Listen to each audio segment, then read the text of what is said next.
Alright, what's up guys, and welcome to another episode of Tech Stuff. Today we're looking at the Moza Slypod. Now, this is a monopod with a motor attached to the end that allows it to extend itself and create these kind of sliding or dolly shots that usually you would use with a typical slider, but with an added advantage of being able to dolly in and out without seeing the tracks. Moza has integrated it into a monopod, making it more portable and getting you some interesting shots that a normal slider might not be able to get you.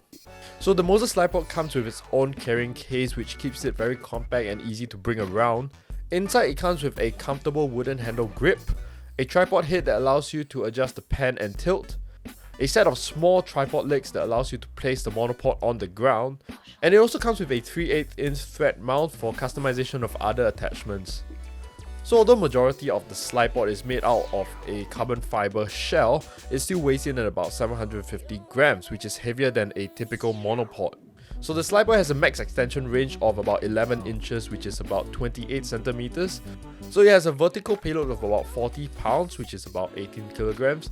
Horizontally, it can carry up to 10 kilograms at the ends. So the movement of the Slypod can be controlled via the buttons at the ends of the motors, or primarily by the app control, which allows you a lot more flexibility and a lot more customization. So let's talk a bit about the benefits and disadvantages about this Slypod. So obviously this is something new and innovative, but with that comes along some problems that I figured out while using it. So one of the key benefits of the Slypod is its portability and how easy it is to set up. Now if you're one of those that wants to travel light and bring as little equipment as possible, this might be a viable option. For me personally, I found it a lot more convenient to carry around compared to a usual slider. Firstly, because the sliders are fixed at a certain length, which means you have to carry that length throughout your journey, whereas the Slypod is able to retract its length, making it a lot more compact.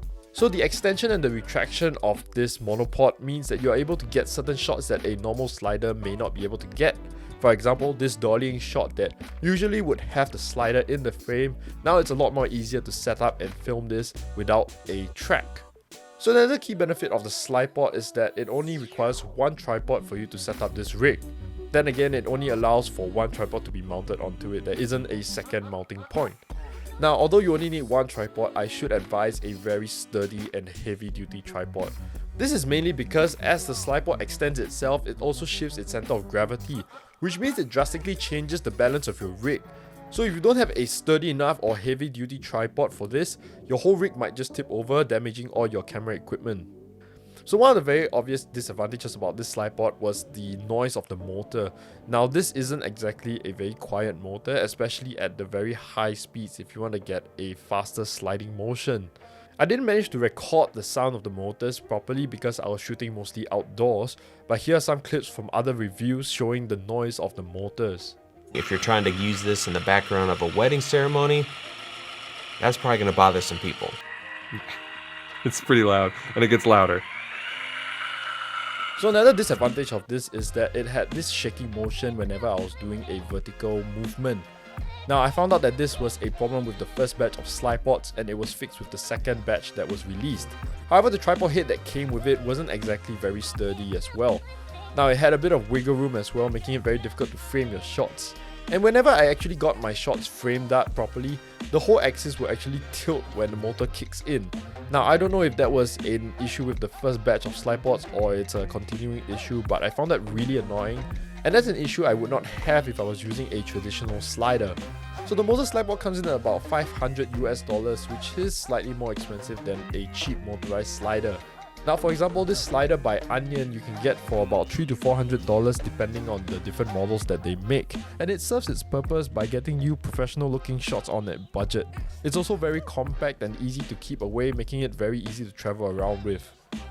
Now the Slypod to me seems like it would be more fitted to someone who is just starting and experimenting with motion controlled time lapses or wants to add some dynamic shots into their videos. But after using it for a couple of days, I would recommend you get a cheap motorized slider instead. The glitches that I found in the Slypod were pretty annoying, and to me it seems like it'll be a while more before we see a well-rounded version of a motorized monopod. But for now I'm just going to stick to traditional sliders, which you can get for about $400. So there is a lot more technical things that I could get into, but other reviewers have already covered it. This was more of my experience than an actual full review.